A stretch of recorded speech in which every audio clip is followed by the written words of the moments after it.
নমস্কার বন্ধুরা, আপনারা দেখছেন দেশি মুরগি পালন Bangla YouTube channel. West Bengal পশ্চিম মেদিনীপুর থেকে আমি রিজওয়ার মণ্ডল। আজকের বিষয় ভিটামিন D3 অভাবে মুরগির কী রোগ হতে পারে এবং কি রোগ হয়, এই সম্বন্ধে আজকের আলোচনা। ভিটামিন D3 সহ চুন ও ফসফরাসের অভাব, এগুলো সবই হাড় গঠনে সাহায্য করে। খাদ্যে যদি এসবের অভাব ঘটে তাহলে বিশেষ করে বাচ্চাদের ক্ষেত্রে ওরা খোঁড়া হয়ে যায়। সবল এবং সুস্থ বাচ্চারা যেভাবে ছোটাছুটি করে, ওদের ক্ষেত্রে তার বিপরীত লক্ষণ পায়।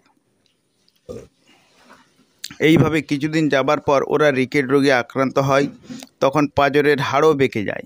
রোগের প্রথম মুখে বাচ্চারা খোঁড়াতে থাকলেও পরে পায়ের হাড় লম্বায় সম্পূর্ণ বেঁকে যায়। ঠোঁট শক্ত থাকে না, অনেকের রবারের মতো নরম হয়ে যায়। দুটো ডানা অত্যন্ত দুর্বল হয়ে পড়ে এবং ভঙ্গুর হয়ে পড়ে।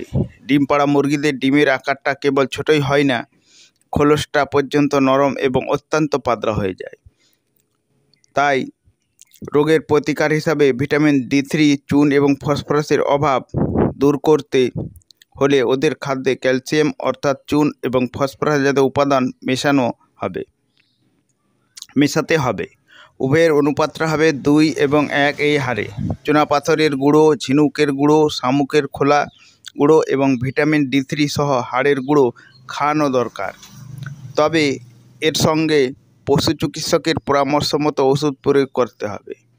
ভিটামিন D3 অভাবে যে সমস্ত রোগগুলো হয়, সেই রোগগুলোই আজকের আলোচনা হলো।